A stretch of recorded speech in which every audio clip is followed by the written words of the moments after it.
and welcome to American Friction, the only US politics podcast in the world made exclusively for panicans, bracket, absolute legends who are worried about the state of democracy, close bracket. In the absence of Chief Panican Jarv, who's in Rome today, I'm acting Chief Panican Chris Jones.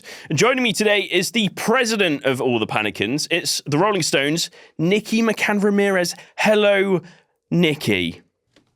Hello, Chris. Well, it's great that you're here. It's sad that Jarv isn't here. I guess, you know. I mean, it's fine. The conclusion simply cannot be that we cannot manage the pod without him. Yeah, you well, know? he would tell you different. He would.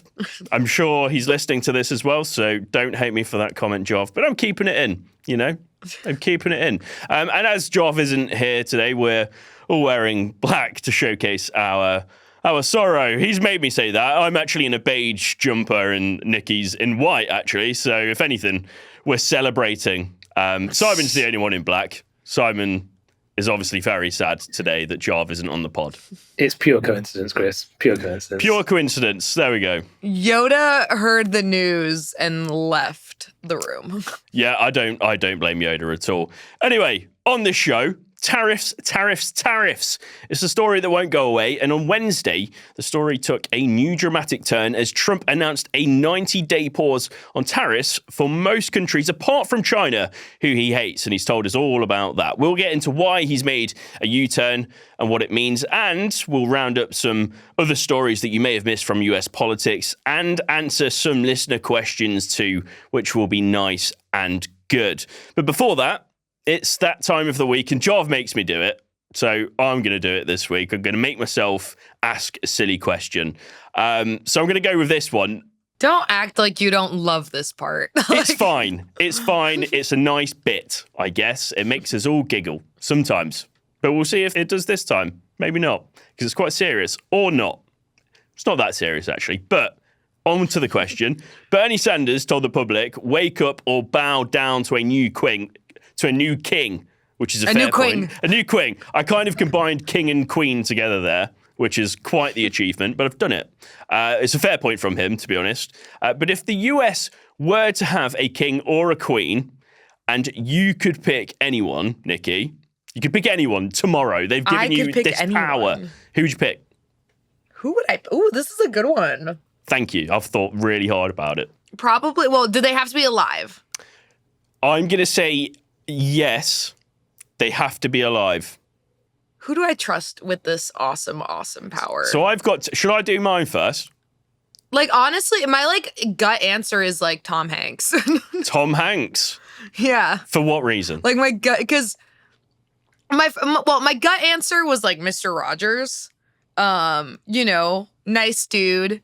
Teaches everyone about morals and being nice to your neighbor. And then you said he had to be alive. So Tom Hanks played Mr. Rogers in the movie that came out a year or two ago. He also is very America's dad. I don't think I've seen Mr. Rogers. You've never seen Mr. Rogers? I don't think I've seen it. It's very sweet. What? It's very sweet. So Mr. Rogers is a real person and Tom Hanks played him in a film. He was a real person and he had a TV show called Mr. Rogers' Neighborhood, which ran I believe in the 70s was when it was really big. It aired on CBS, so it was very early television. Right. And it was kind of just aimed at small children, had a lot of themes of friendship and community and helping each other. Nice. And during the civil rights era had themes of desegregation and, accepting people regardless of their race. He was a white man. Okay. It's one of the only truly wholesome entities that American popular culture has produced. They've produced American pop culture has produced some very good things. Yeah. But Mr. Rogers' Neighborhood on kind of a is one of the only things that I think on a bipartisan basis 90% of Americans will agree this was a good and nice thing that reflected well on us as Americans and as a society. Right. Okay. Yeah. So Mr. Rogers was a real dude. And then a couple of years ago, Tom Hanks made a movie about him. I think it was called Won't You Be My Neighbor or something like that. Right. Okay. So, yeah. So do you want Tom Hanks as Tom Hanks or Tom Hanks as Mr. Rogers? This is what I'm not grasping. I think Tom Hanks is Mr. Rogers. Right, okay. Is where I'm going with this. Okay, Yeah. fair enough. You've gone Tom Hanks. You know what? I'd say a fairly decent shout, I would say. And I've gone for a similar line. I've gone for two. I've gone for a king and a queen because inclusive. So my king, Mark Hamill. Very nice. Because I think he's a cool guy. And let's face it, you know, as a king figure, Luke Skywalker, it didn't quite work out for him. He didn't quite get to the heights of where he could have gone to. So I think it'd be nice to give him a go as king. And then queen, similar, Sigourney Weaver. Oh, hell yeah. I think Sigourney Weaver would be an awesome queen. Sick. But don't you think Mark Hamill being a king would kind of contradict all of the values of the rebellion? Yes.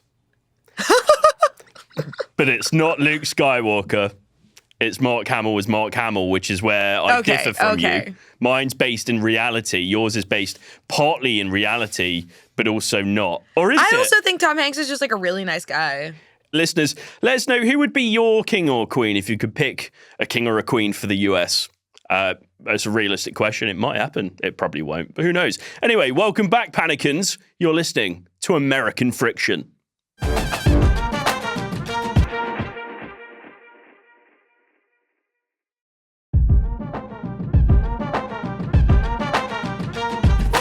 Right, before we get into it all, we love making American Friction, and we hope that you love listening to the show that we love to make too.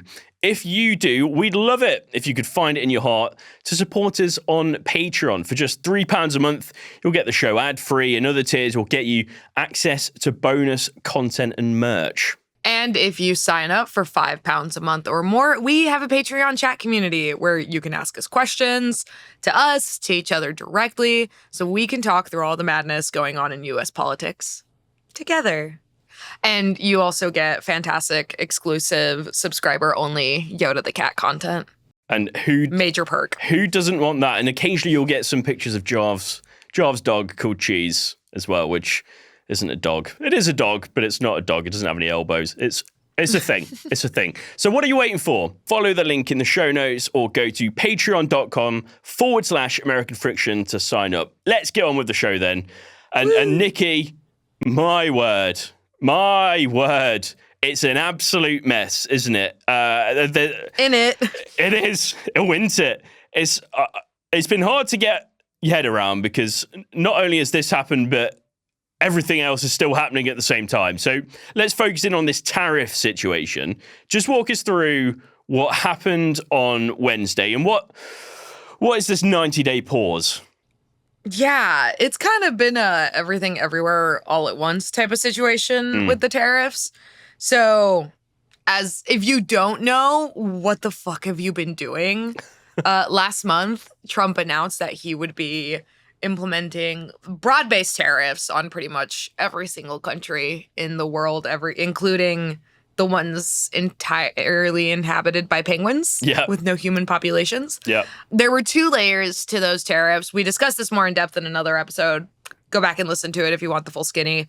But 2 layers, 10% baseline tariff, and then reciprocal tariffs. Reciprocal, I'm putting that in air quotes if you're just listening.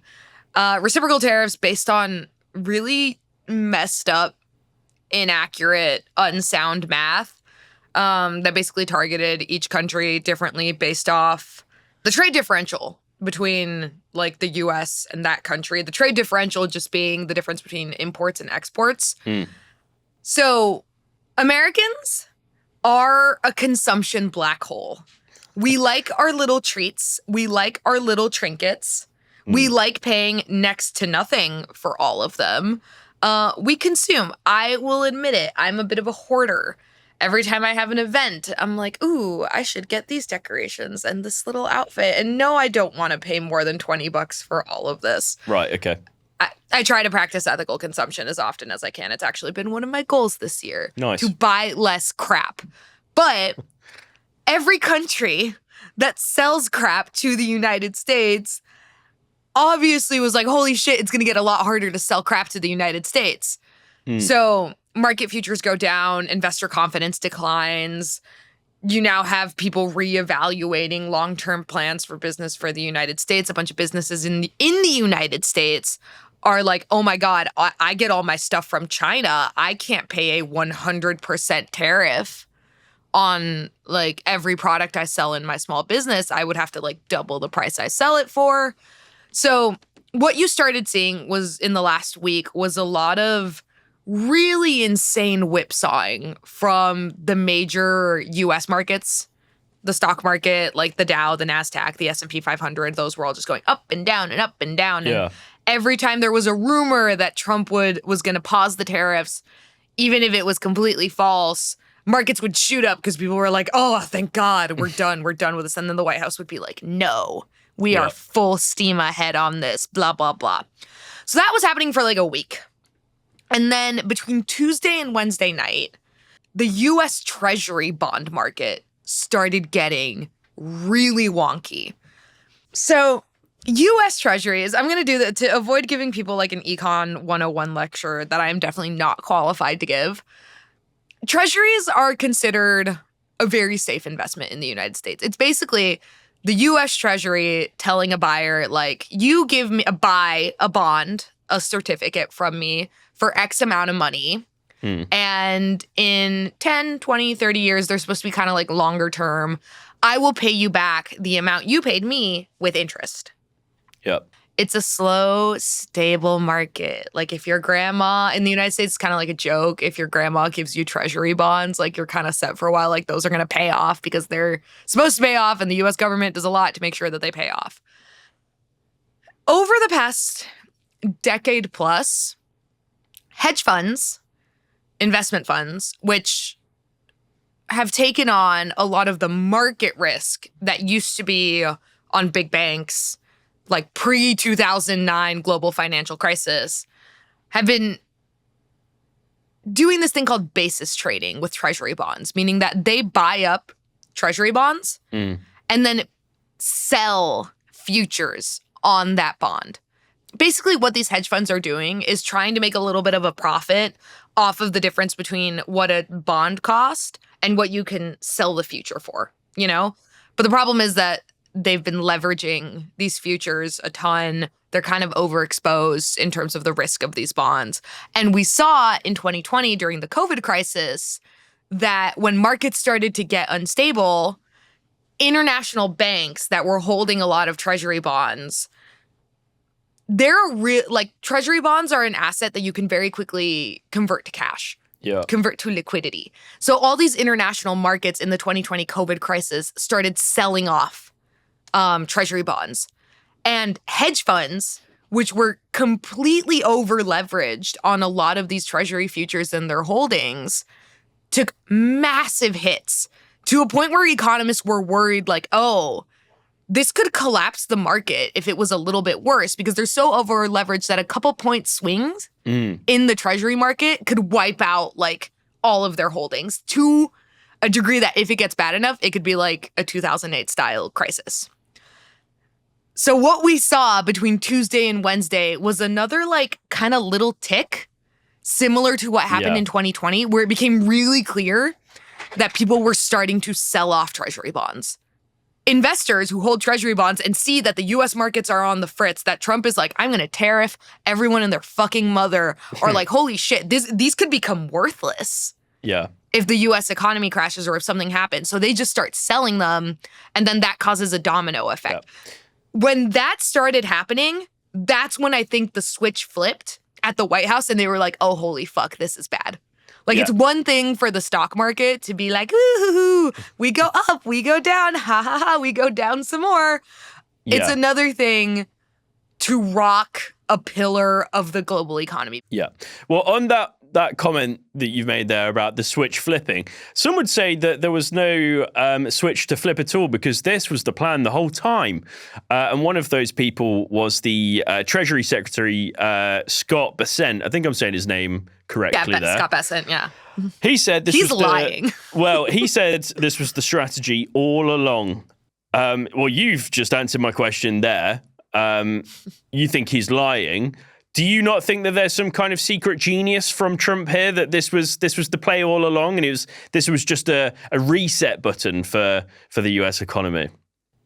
No, not in the slightest. They knew they were about to crash the economy, and they pulled back. Like Besant, Caroline Leavitt, Trump, all of his Republican bootlickers have been coming out of the woodwork, being like, oh my God, he's a master negotiator, the art of the deal. 70 countries have called us wanting to craft a deal.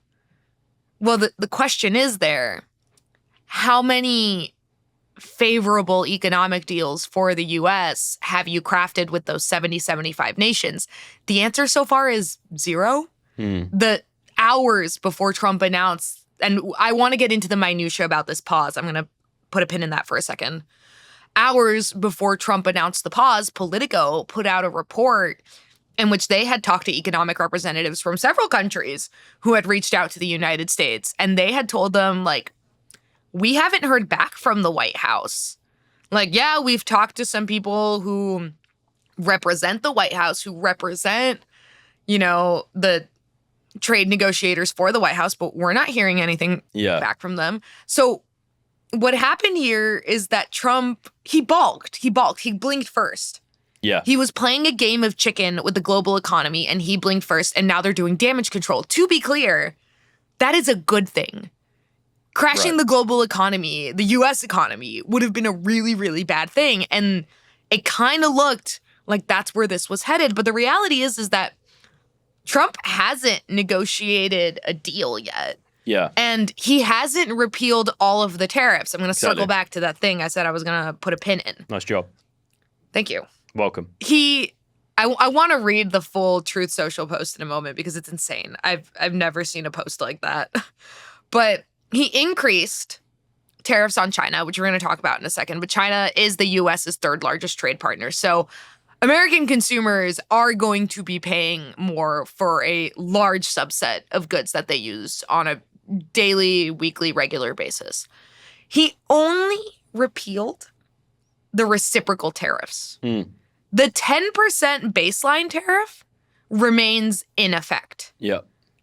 Additional tariffs remain in effect for Canada and Mexico, who are the U.S.'s first and second largest trade partners. So, yeah, he gave sort of the global economy a little bit of breathing room. But this isn't over. Americans are still going to be paying more for goods. Other countries who are trying to export goods to the United States might struggle more to find buyers, might be having to discount product to make sure it sells. That will affect their own GDPs. So we're still in this, but the reality is that they saw what was happening with the bond markets. Things were looking really bad, and they just had to slam the brakes, or at least take their foot off the accelerator. Yeah. I mean, the key word here is pause and not stop completely. As you say, this is still very much a reality that could come later down the line. It's more than anything, it's prolonging the hurt, even though, well, actually, some of the hurt is still happening, isn't it? Yeah. Realistically, as you've pointed out there. But what about the stock markets then? What's been the reaction from the stock markets and from investors based on the back of this pause? Have people gone back? Have the stock markets gone back to where they were, basically? No. Oh, sick. So what we did see on Wednesday, when Trump announced the 90-day pause, was a massive spike. I think the Dow jumped like 2,500 points. Today, it is down another 1,000. So it's like I said, it's just been whipsawing. It's been going up and down and up and down and up and down. The thing that was extremely noticeable on Wednesday was that 10 minutes before Trump posted the Truth Social post, there was some massive trade volume being moved around. Like, the spike started 10 minutes before Trump actually made the announcement. And even within the White House, there were reports that people in the West Wing were blindsided by this announcement. So it's like, wait. How did the markets start shooting up and these like massive trade volumes be getting moved around that close to the announcement. And the assumption there, the suspicion there is that some insider trading was going on, that some people got the heads up that this post was about to hit the truths, that this truth was about to hit the socials. Nice. Yeah, you're welcome. But I mean, yeah, there's still a lot, like you said, this is a pause. It's 90 days. There was, if you rewind, because I know it feels like an eternity ago, but when he was just talking about tariffing China, Mexico, and Canada, he also implemented like a 30-day pause. And then I think a 90-day pause over one of the things. But he also implemented a pause. Yeah. And people were like, oh, like maybe this talks him out of it. They're going to negotiate a deal. The pause ended. And then he went right ahead with the global tariffs. The pause guarantees nothing. Like you said, it prolongs the instability, prolongs the uncertainty. The U.S. looks insane right now. We look like we're being run by crazy people. You do look insane right now. It's crazy. It's crazy. It's crazy. It does look insane right now. That's an exclusive. I can feel you itching to really read out this Truth Social post, I read this, Nikki. So let's just get it over with. Just read it. Just read it out. Okay. Based on the lack of respect that China has shown the world's markets, I am hereby raising the tariff charged to China by the United States of America to 125%. I can't. Are you laughing because I'm not doing the accent? I'm not going to do the accent. What accent? Effective immediately. I can't. Why have you gone Austrian? I didn't know Arnold Schwarzenegger wrote that post. All right, I'm just going back to my normal voice.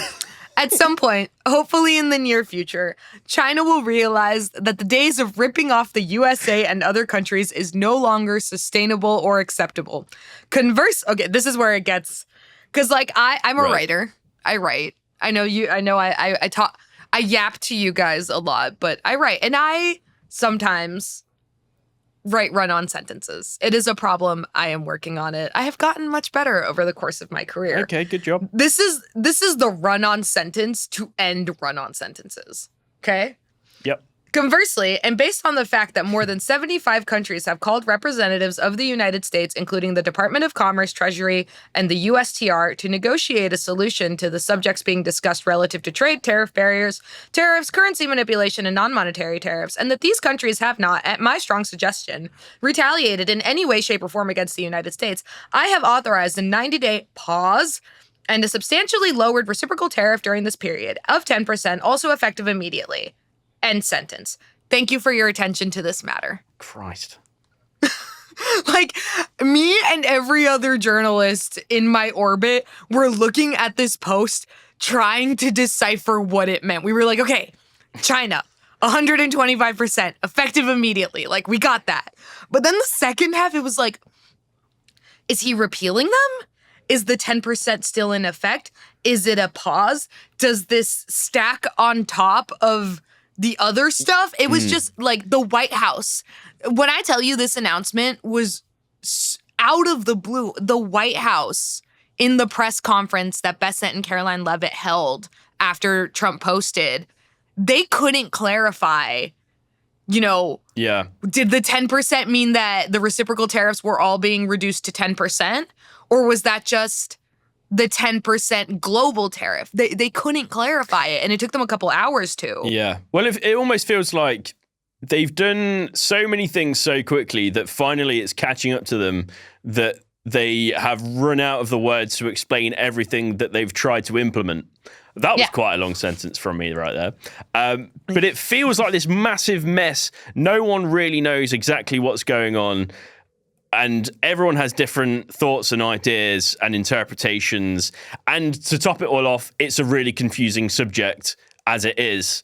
Like the economy, anything economy related is just an automatic turn off for most people because there's just too many numbers and jargon and a lot of it doesn't make sense. But let's talk about China now then. China. Well, one thing that really hasn't changed around all of this, Nikki, is that tariffs have got worse on China. They've risen from 104% to 125%, and now it looks like they're at, 145%? Yeah, during this recording, got a breaking news confirmation from CNBC, who spoke to a White House official that clarified that the new tariff against China is now 145%, not 125%, as the president said yesterday. The executive order spells out the reciprocal rate jumped from 84% to 125% overnight. Combined with the 20% fentanyl tariff, we're at 145%. So this is what I meant earlier about the announcement being made and no one actually knowing what the real tariff rate was. Well, we've had lots, as you say, we've had lots of interpretations around this. But what is your interpretation of the White House's justification of implementing these kinds of tariffs onto China? Yeah, the justification is bullshit, and it's always been bullshit. Trump is fixated on this concept of a trade deficit. Yeah. And a trade deficit is really just the difference between trade volume, imports, and exports between two countries. Yeah. Like I said earlier in the show, Americans are greedy consumers who love their little trinkets. We like to buy a lot of shit. We have a lot of people in this country who buy a lot of shit. If you've ever taken an economics class, you know about concepts like specialization and Pareto efficiency, and the idea that when individuals and markets and economies specialize in certain things, it's actually good because it's much cheaper to buy a product from a country that dedicates a large sector of their economy to producing that product well and selling it to you than it is for you to invest in all the things you would need, all the labor required to produce that product individually. Yeah. For example, if I told you right now to get me a tube of toothpaste, it's stupidly easier for you to go to one of your silly little pharmacies that are offensively cheap compared to the United States. We talked about this when I was last in London. Like, you guys don't know how good you have it. Than to, figure out how to grow a mint plant and mine petroleum so you can make the plastic tube and, find a factory that can fix you a formula and package it and put it in a little cardboard box and then bring it to me. Yeah. And Trump is operating under this idea that us buying things from other people is somehow theft, that they are cheating us. Yeah. By having an economy that is specialized in different modes of operations than we are. And it's a false dichotomy. And I said it in another episode. Yes, there are absolutely things that the United States could be doing to become more competitive, because the United States has economically gotten incredibly complacent. And one of the things that I don't think a lot of Americans realize is that the US isn't China's only customer. Like, yes, this would have ramifications on their economy, but you could probably make the argument that this is 100% going to be worse for the United States than it is going to be for China, because for China, for the past several decades, has been investing heavily into entering markets in Latin America, Africa, the Middle East, expanding their economic presence, not just like their products, their manufacturing base, not just to like a relationship between like, oh, China makes all the things and the US buy them. China makes a lot of stuff and the world buys them. I'm from Mexico. I talk about it a lot on the podcast. I go back to Mexico frequently. I have had conversations with my relatives, with other friends of mine who lived and grew up in Mexico who now live in the United States, about how quickly we've seen the emergence, the growth of presence of companies like Huawei, like BYD, Build Your Dreams, the electric vehicle manufacturer. Yeah. They are everywhere in Mexico right now. And of course, the US and Mexico are one of the largest trade partners. But the presence of China is significant, and it's anecdotal evidence on my part, but I'm sure people all over the world are having a similar experience. There are things the United States can do to try and regain a competitive advantage that China has slowly been catching up to them with. But the way you do that is not implementing a tariff on your third largest trade partner. Yeah. It's psychotic. Yeah, or starting a trade war with China, which could escalate into something a lot more, well, it's already very serious, but you don't want it to get any worse, especially with China. And that is the fear right now, because China's response has been very, very staunch and serious. It's accused Trump of using bullying tactics and has warned that all of this will backfire, which it kind of already did for Trump. But how do you think that Trump is coming across out of all of this tariff situation? Because it's all a bit of a mess, and it's a mess for the way that he wants to present himself as a president. He's been accused of being a bully, but then you also have comments like this from the National Republican Congressional Committee, where he said these countries are calling up kissing my ass to negotiate deals on tariffs. And then he goes and backs down on tariffs. So on one hand, he's trying to present himself as a big tough mob boss gangster who has got everyone coming to him trying to make deals, and they need him and he doesn't need them. On the other hand, he's backing down because he's under too much pressure and he can't face it. But also, he's a genius. So, I mean, which one is it? And is he coming? Has he made his image worse? Not to the people who already don't like who he is and what he stands for, but within the Republican Party as well. There have got to be some people who have seen what's happened and have gone, well, this guy just doesn't know what he's doing. Oh, 100%. At least 7 Republican senators, I think the last count I saw was 7, were supportive of legislation that would curb the president's power to implement tariffs unilaterally. Rand Paul, the senator from Kentucky, and Mitch McConnell as well, both senators from Kentucky supported this kind of legislation. But Rand Paul was absolutely livid, and like, not to hand it to Rand Paul because he has a lot of terrible opinions. But there was a range, but a lot of Republicans were very clear-eyed about the reality that these tariffs were going to be bad if they were senators for the economies of their states, if they were, representatives in the House for the economies of their districts. At the same time that this was happening, Republicans in Congress are trying to finalize an extension of Trump's 2017 tax cuts, which, if you know anything about the 2017 tax cuts, they were very, very good for corporations, very, very good for the richest people in the United States, and they were okay for everyone else, like marginally good. So what you're telling people, what Republicans were showing people in that moment was the economy might collapse. The markets are down, your 401k is losing money, your retirement account is losing money, your investments are losing money, like the bond markets are unstable, things are looking not good.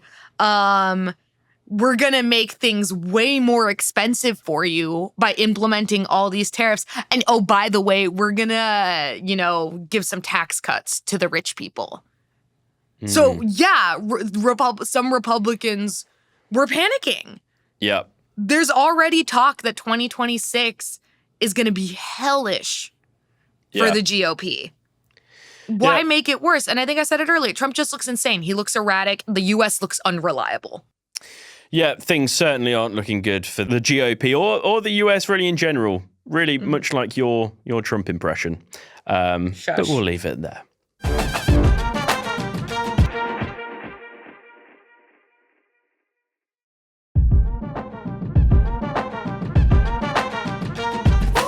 Right, let's do a couple more stories, because there are more stories than just the tariff saga that's going on in the US now. So just to start off with something that I actually picked up on from you, Nikki, that I saw you had highlighted this. It was a court ruling to restore the White House access to the Associated Press.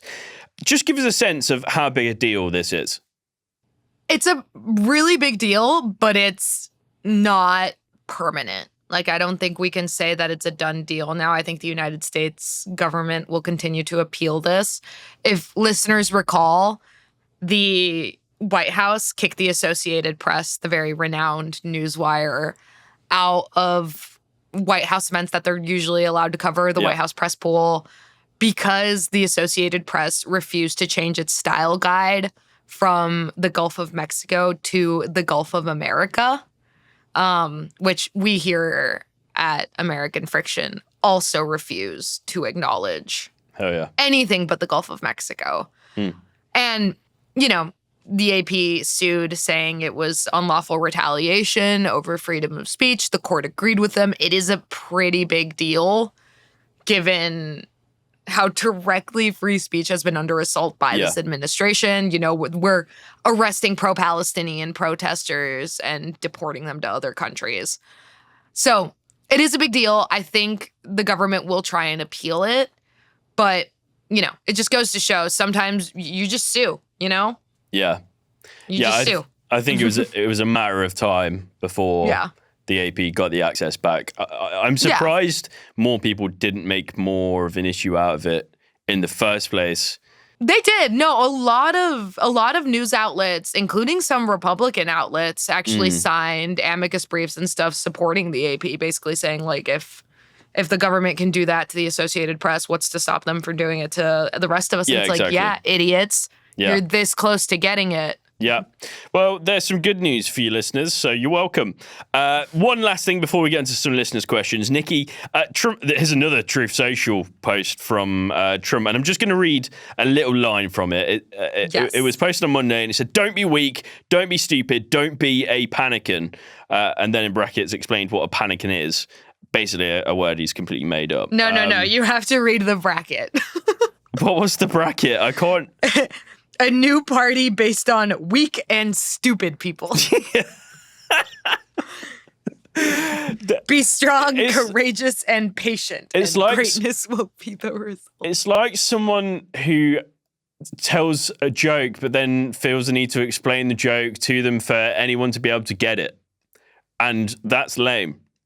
I really like that panicking, like, in terms of syntax and construction, is more similar to Republican than Democrat. Yeah. But just, that to me... I mean, the whole thing is bizarre. I mean, I know we've talked about it a lot and we try not to dive into the mind of Donald Trump, but why does he feel the need to have to invent words?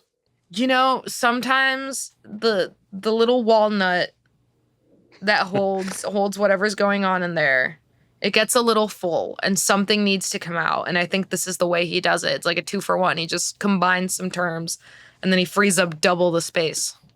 Nice. Can I just make a quick point here, though? Does the pause in the tariffs not kind of make Trump a panican himself? Well, that's the thing, isn't it? Trump has become what he vowed not to become. A little bit like Anakin Skywalker.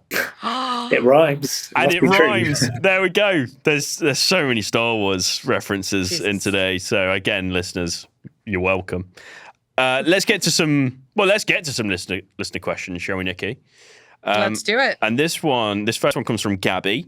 On our community Patreon chat. So if you sign up to Patreon, you can get on that chat and talk to each other and us and just ask loads of questions and have some great chat. But Gabby says, there's been loads of comparisons lately between this tariff plan and Truss's, that's Liz Truss's mini budget. Is there a mechanism in the US whereby Congress/the Senate could yeet Trump out of office? Or are all the checks and balances as down as Ashley's Dow ticker? I think what Gabby is referring to there is the 1922 committee that is part of the Conservative Party that allows members to essentially, if there are too many votes of no confidence and it reaches a threshold, then that body can effectively oust that leader and restart a leadership contest. Yeah, you guys do that all the time. We did do that all the time. We did. And with good reason, because some of those people were awful. I love the lettuce. The lettuce is my favorite. It was pretty good. That was a good bit. That was a really good bit. The lettuce was a great bit. It's one of the better bits you Brits have had in a while. Well, we've had some great bits, so take that back. But that was a great bit. Nikki, is there anything similar to that within the Republican Party? Not really. So in the United States, there are two mechanisms through which you can remove a president. Yep. So the first mechanism is impeachment. If you are convicted of a high crime and misdemeanor by the Senate, 2/3 majority, the penalty for an impeached official is removal. And then you can be disqualified from holding public office in the future. There's no way to appeal that. The other mechanism through which you can remove a president is through the Article 25, the 25th Amendment. And that is less like, oh, you did a bad thing. It's more like the president is physically unfit to serve. Okay. Or like the president or the vice president. It's basically the 25th Amendment covers the line of succession for the presidency. So the vice president, and I think, is it a simple majority or a 2/3 majority? But basically like a majority of his cabinet officials and like the heads of the executive departments can declare a president unfit to serve. And in that case, the vice president would become president. Right, okay. So in a nutshell, this isn't going to happen. It's not going to happen, no. It's not going to happen. Sick. Well, there you go, Gabby. You're not going to have an impeachment conviction, and the loyalists in the cabinet are not going to just turn around and be like, we don't like what you're doing. We're doing a coup. Excellent. So that's really good. Another question here from Tom Ince, not the professional footballer. As far as we know, not the professional footballer. But if they're not, it's better because they are a Patreon backer of ours. Does Trump actually have a clue what he's doing? Markets, from what I've read, are on the rebound. Is this all some ploy to try and jumpstart the economy, or is he just flinging shit at the wall and seeing what sticks? I imagine it's the latter. I mean, I think he thinks he knows what he's doing. This is an economic strategy that was in some way, shape, or form concocted by, the Peter Navarros of the world and Trump, and they earnestly believe that protectionism is going to do something good. Do I think they've actually thought it through from like a macroeconomic perspective? Do I think they have considered all the minutia? No. Do I think he's playing 5D chess? Absolutely not. I think yesterday, with what I mentioned earlier about like a bunch of suspicious trades going in a quarter hour before Trump made the announcements, I think a lot of people see potential for themselves to make a lot of money while he's fucking around. I think some already have, but I don't think this is a ploy to jumpstart the economy. I think it is primarily a strongman act that is going to hurt a lot of people. Yeah.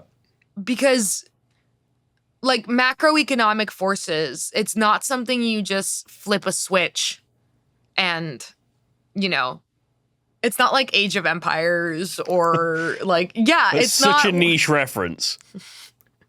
You can't just build, like, you don't just collect resources, like, hit a button and, oh my God, the factory is there. The resource is there. You need time to cultivate and invest and, bring in the materials and the resources and find the backers and build up a base of industry to change economies.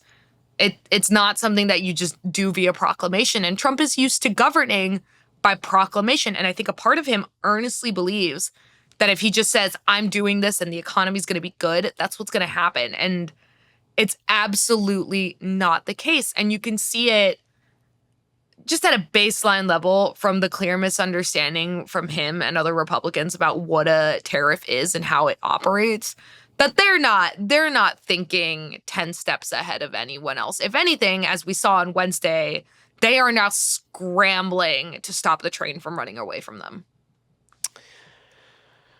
It's all very depressing, isn't it? It is. Try living here. Well, I did try that.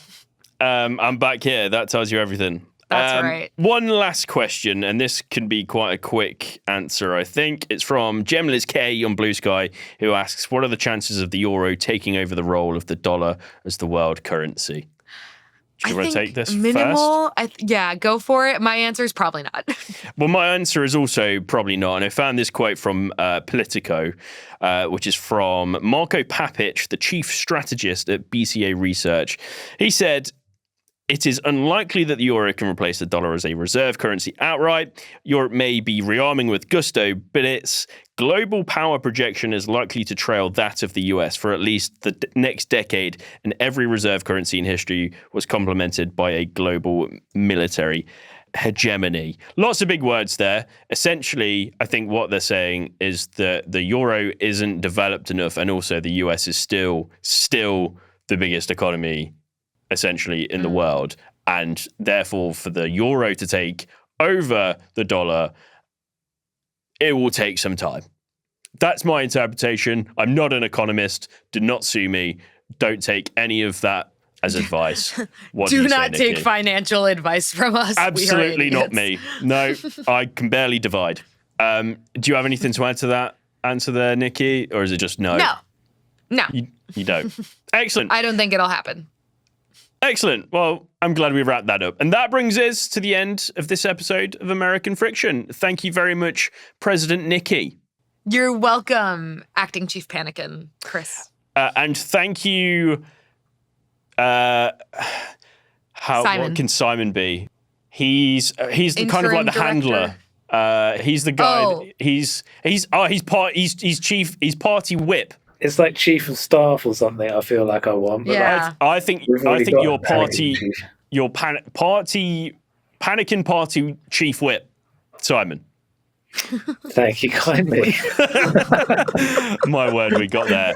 And thank you to Jarv as well, who's in Rome, but he's always in our hearts. He's not dead or anything. He's just literally not in our hearts. He's in fucking Rome. Yeah, he's in Rome. He's not. He's just on holiday. So moving on. If you want to back what we do and you like what we do on American Friction, then go to patreon.com/American Friction directly to sign up. There's a link in the show notes. We want to keep going, but we need your backing to essentially keep the show on the road. And a quick reminder as well, if you enjoy what we're doing, but you can't back us financially, and we completely understand, especially with, the tariffs at the moment that are being imposed left, right, and centre. We understand not everyone can afford to back us on Patreon, but if you can go and rate and review us wherever you're listening to the show, we'd very much appreciate that. You've been listening to American Friction. Make sure you keep listening to American Friction. See ya. Bye.